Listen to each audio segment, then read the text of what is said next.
May 4th, 2007. Greensburg, Kansas settles in for an ordinary Friday night. Hours later, a monster EF5 tornado, nearly 2 miles wide, will erase 95% of the town, breaking records and rewriting severe weather science forever. How did this small community become ground zero for the most explosive atmosphere ever measured, and the first EF5 of a new era? The story of Greensburg EF5, the night extreme weather broke records, begins where calm met catastrophe. Greensburg, Kansas, sat at the heart of America's wheat belt, just over 1,000 people, where everyone knew the name behind each storefront, and the high school mascot was painted on the water tower. On a typical Friday afternoon, Main Street moved at its own pace. The grocery store's parking lot filled with pickups. The local diner buzzed with talk about weekend plans, and neighbors lingered on porches as the sun dipped low. School buses dropped off children who scattered to backyard games or chores, while the volunteer fire crew checked equipment in case of a grass fire or a fender bender out on Highway 54. At the edge of town, the grain elevator cast a long shadow over fields already greening up for summer. Life in Greensburg revolved around church suppers, city council meetings, and Friday night football. The population, about 1,300, meant that every celebration, every loss, rippled through the community. That afternoon, the only hint of unease came from radios tuned to weather updates. Across the region, forecasters spoke of severe storms possible later, but in Greensburg, the routines of small-town life continued. People planned for tomorrow, certain that the world would look the same when they woke up. By late afternoon, the sky above Kiowa County was loaded with energy, waiting for the right trigger. High above the wheat fields, a layer of warm, dry air known as the cap held storms at bay, suppressing early thunderstorm growth. This cap acted like a lid. It allowed the lower atmosphere to stew in moisture and heat. Surface dew points hovered in the mid to upper 60s, feeding a volatile mix beneath the cap. Meteorologists measured convective available potential energy, known as CAPE, between 4,000 and 5,000 joules per kilogram, numbers that signal explosive instability. At the same time, deep layer wind shear approached 50 knots, a threshold that supports powerful rotating updrafts. The dry line, a sharp boundary between moist Gulf air and dry plains air, drifted across southwest Kansas. As the sun lowered and surface heating peaked, the cap began to weaken.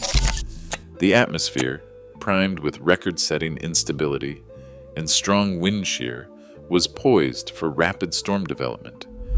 Every ingredient, abundant cape, robust shear, a persistent cap, and the advancing dry line, came together over Greensburg, setting the stage for a night when even seasoned meteorologists would watch the radar with unease. The sky was about to turn volatile in ways few could imagine. A single thunderstorm born in the volatile air south of Greensburg began to split as evening approached.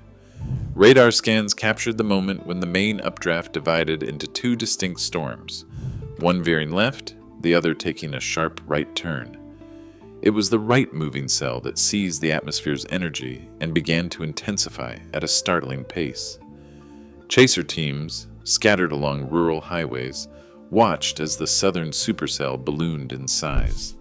Their radios crackled with urgency as the storm's structure became textbook: rotating updraft, a tightening hook echo, and a wall cloud lowering ominously over open fields.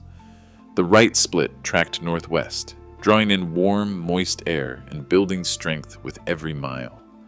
By 9 p.m., this supercell had grown into a monster, dwarfing farmsteads and filling the sky with flashes of lightning that revealed its churning core. Chasers reported a wedge-shaped mass looming in the darkness, its base nearly invisible, stretching across the horizon. The tornado that formed beneath the storm would carve a path 28.8 miles long and reach a width of 1.7 miles, wider than the town itself. For those following in its shadow, the scale was almost beyond belief. Greensburg now lay directly in its path, with only minutes left before impact. Ray Stegman, the Kiowa County Emergency Manager, stood at the center of a fast-moving chain of decisions as radar screens lit up with warnings. At 9:13 p.m., the National Weather Service in Dodge City issued a tornado warning for Kiowa County, relaying both radar signatures and urgent spotter reports. The threat was clear. A massive, confirmed tornado was advancing toward Greensburg.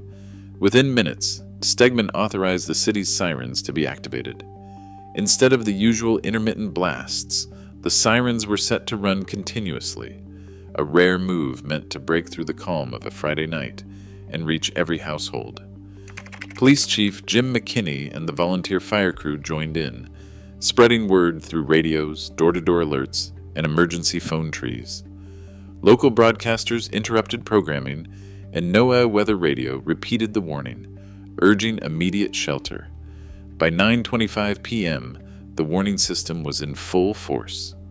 The sirens echoed across town, giving residents nearly 20 minutes to reach basements, storm shelters, or interior rooms.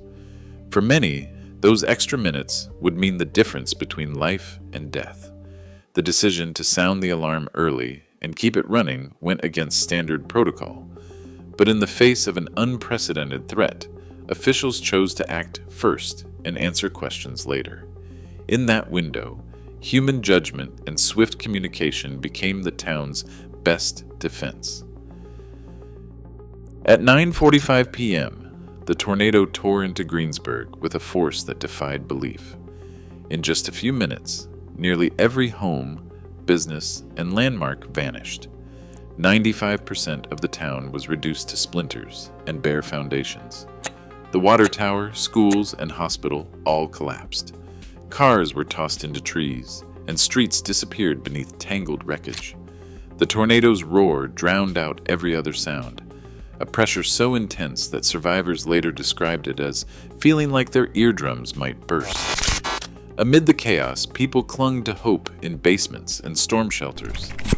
Lisa Montgomery, a lifelong resident, huddled with her family beneath their house. She said it sounded like a freight train running right over us. When it finally stopped, we opened the door and the house was just gone.